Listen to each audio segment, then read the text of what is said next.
So, ayan guys, no, ito yung ating in-steam na bangus, no. Yan, check upin natin kung kumusta yung ating pagkakaluto kasi tansya-tansya lang ang pagluluto ng pag-i-steam guys, no, ng bangus.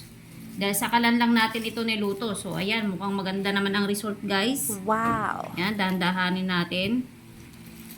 O, di ba? Lutong-luto naman siya. At ang bango. Pati yung pusa sa labas, si Peanut, natatakam na rin sa amoy. What? Yan, dahan-dahanin lang natin. So, ayan guys, no. Okay na okay yung ating pagkaka-steam sa kanya. Yan, dahan-dahanin natin. Sayang yung balat niya. Wow! Napakabango guys. Napakasarap na ito. Yan, no.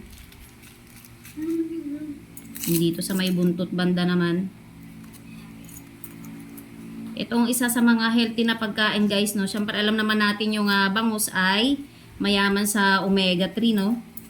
Yan, maganda yung taba ng bangus. Oh yes! So ayan, healthy yun guys. Yung fats ng isda ay healthy. So ayan, dandahanin natin. Yan, ang ganda ng pagkakaluto guys, oh. Oh O, yes! diba? Uy, sayang yung balat niya, sumasama sa may ano. Yan, dandahanin lang natin. So, ayan guys, overall, ang ganda ng ating pagkakaluto sa bangus. O, luto lang yan sa kalan guys, in-steam lang natin sa kalan. Diba? Perfect. Yes!